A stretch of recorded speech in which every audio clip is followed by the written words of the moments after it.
नमस्ते। आज मैं आपको हैमलेट की कहानी बताने वाली हूँ। विलियम शेक्सपियर इंग्लिश लिटरेचर के शहंशाह माने जाते हैं। उन्होंने बहुत से नाटक और कहानियाँ लिखी हैं। उनके द्वारा लिखी गई हर रचना खुद अपने आप में एक मास्टरपीस है। आज हम आपको विलियम शेक्सपियर द्वारा लिखी गई एक बहुत ही फेमस नाटक यानी कि स्टोरी ऑफ हैमलेट की कहानी बताने वाली हूँ। शेक्सपियर द्वारा लिखी गई यह कहानी उनकी सर्वश्रेष्ठ रचनाओं में से एक है। विदेशी यूनिवर्सिटी के साथ साथ भारत के भी बहुत से यूनिवर्सिटी और स्कूल में शेक्सपियर का ये नाटक पढ़ाया जाता है। हैमलेट की कहानी इस तरह से है। हैमलेट एक ट्रेजिक स्टोरी है जिसमें कई सारे किरदार हैं तथा विलियम शेक्सपियर की कहानी को बिना किरदारों को जाने समझी नहीं जा सकती है। हैमलेट की कहानी के किरदारों और उसके नाम इस प्रकार से हैं। हैमलेट हैमलेट यह डेनमार्क का राजकुमार है और यही इस स्टोरी का हीरो भी है। क्लॉडियस हैमलेट का चाचा है तथा इस कहानी में विलेन का रोल निभाया है। गर्ट्यूड हैमलेट की माँ है। पोलोनियस राज्य का दरबारी है। ओफेलिया पोलोनियस की बेटी तथा हैमलेट की प्रेमिका है। लिटस ओफेलिया का भाई है और होराटियो हैमलेट का फ्रेंड यानी कि दोस्त है। हैमलेट की स्टोरी इस प्रकार से है। डेनमार्क के राजकुमार का नाम हैमलेट था। डेनमार्क में यह बातें चल रही थी कि डेनमार्क के राजा और हैमलेट के पिता की सांप के काटने से मृत्यु हो गई है। डेनमार्क के राजा की मृत्यु के बाद हैमलेट की मां ने राजा के सगे भाई क्लॉडियस से शादी कर ली थी। लेकिन स्टोरी ऑफ हैमलेट ने कुछ दिनों के बाद ही यह सूचना मिलती है कि लोगों के बीच किले के पास एक भूत भटक रहा है। डेनमार्क के किले पर भटकते हुए इस भूत को महल के सैनिकों ने अपनी आंखों से देखा था। सभी लोग यही कह रहे थे कि वह भूत महल के राजा का भूत है। सैनिकों ने इस भूत के बारे में होराटियो को बताया।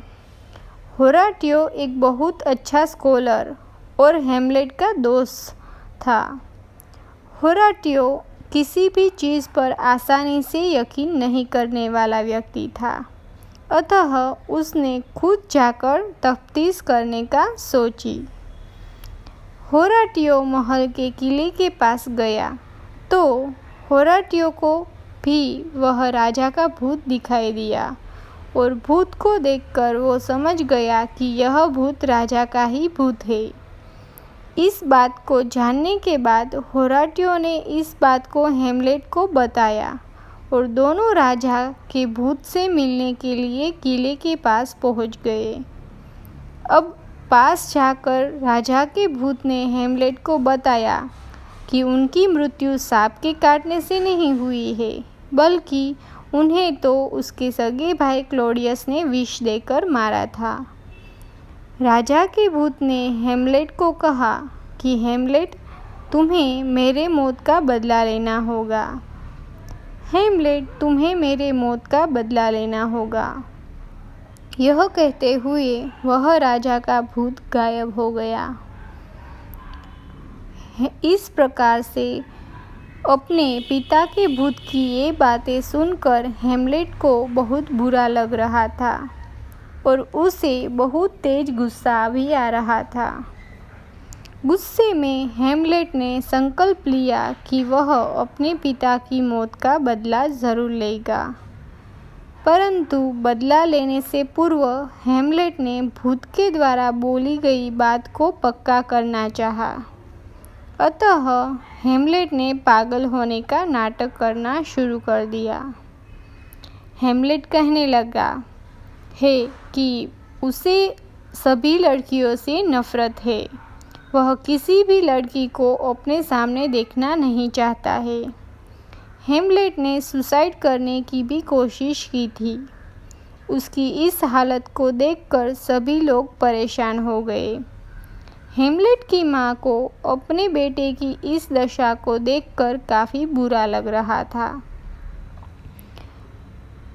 इसी क्रम में राज्य के दरबारी पोलोनियस को लग रहा था कि हेमलेट के इस नाजुक हालत का जिम्मेदार उसकी बेटी ओफेलिया है। अतः हेमलेट की हालत के बारे में और कुछ जानने के लिए पोलोनियस ने इसके ऊपर निगरानी रखना शुरू कर दिया था। पोलोनियस के साथ साथ राजा और रानी ने भी हेमलेट के बारे में जानने के लिए उसके पीछे उसके 2 घनिष्ठ दोस्तों को लगा दिया।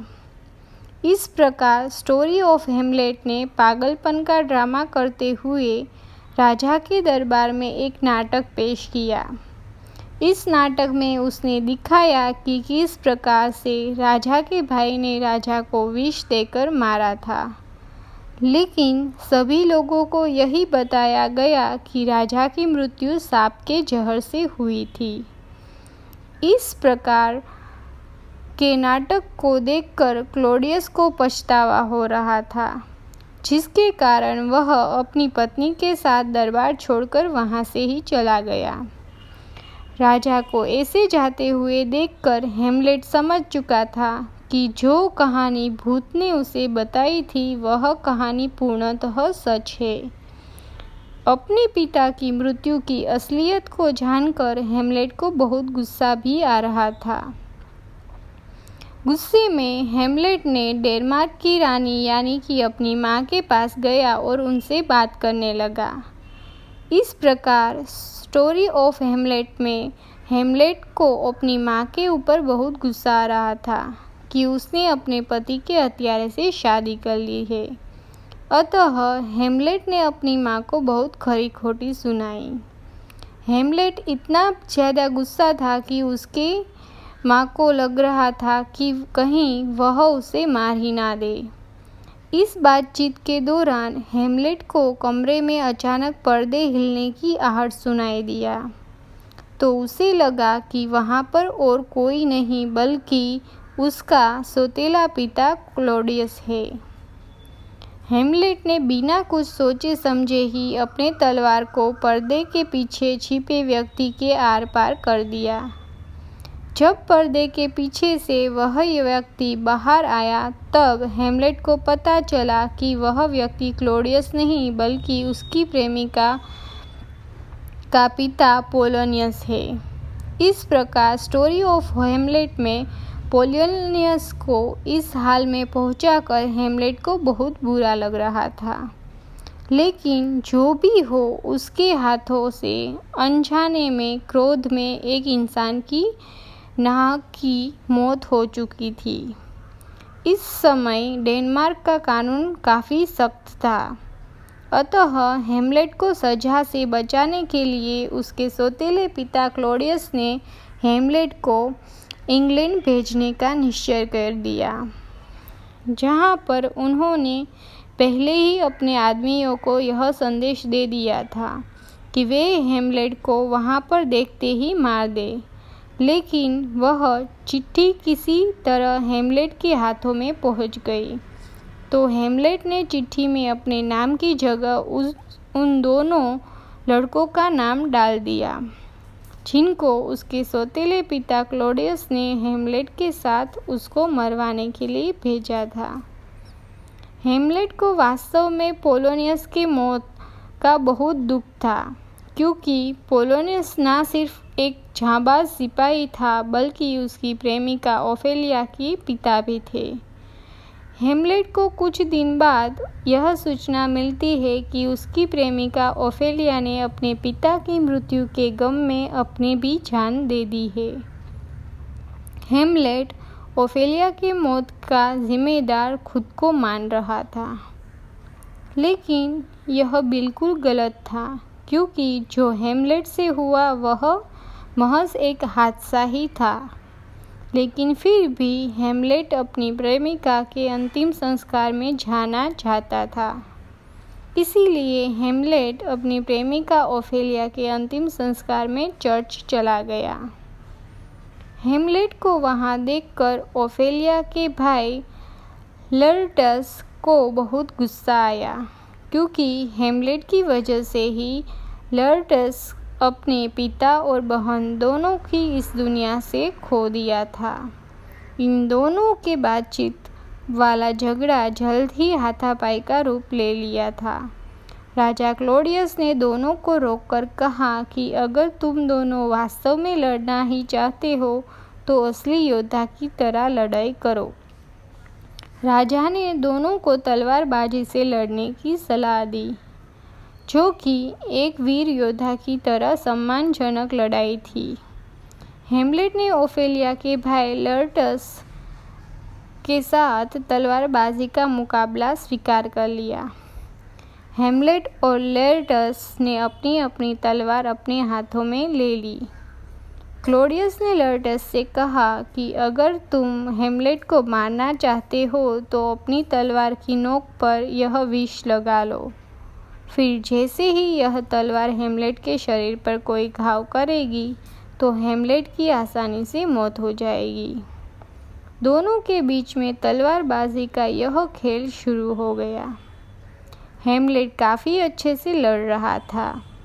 लड़ाई के दौरान राजा क्लॉडियस ने हेमलेट को पीने के लिए पानी दिया, लेकिन हेमलेट ने उनके इस ऑफर को स्वीकार करना मना कर दिया कि अब वह इस लड़ाई के बाद अपने जीत पर ही कुछ पिएगा। हेमलेट और लर्टस के बीच काफ़ी अच्छी लड़ाई चल रही थी। लर्टस ने हेमलेट के शरीर पर अपनी तलवार से घाव कर दिया था। उसी समय रानी गर्ट्यूड ने अनजाने में विष से भरा ड्रिंक पी लिया। उसकी वजह से उनकी मौत वहीं पर हो गई। रानी को इस तरह मरते देखकर हेमलेट सब कुछ अच्छी तरह समझ चुका था और लर्टस को उसी की तलवार से मार दिया और फिर उसी तलवार से राजा क्लॉडियस को भी मार दिया। इस तरह हेमलेट ने अपने पिता की मौत का भी बदला तो ले लिया था, लेकिन तब तक विष उसके शरीर में भी फैल चुका था। लेकिन उसके दोस्त हेमलेट को इस प्रकार से मरते हुए देखकर होराटियो ने भी खुद मरने का फैसला कर दिया, लेकिन हेमलेट ने उसे यह कहकर रोक दिया कि उसे उसके बाद दुनिया को बताना होगा कि हेमलेट और उसकी वास्तविक पिता के साथ क्या हुआ था। इस तरह अपने पिता की मौत का बदला लेते हुए हेमलेट की भी मौत हो जाती है। हमें आशा है ही नहीं बल्कि पूर्ण विश्वास है कि विलियम शेक्सपियर के इस नाटक की कहानी आपको निश्चित रूप से बहुत ही पसंद आई होगी। अतः आपसे अनुरोध है कि आप हमारे इस चैनल को लाइक कीजिए, शेयर कीजिए और सब्सक्राइब करना मत भूलिएगा। मैं ऐसे ही फेमस ड्रामास आपके लिए लाती रहूँगी। Thank you.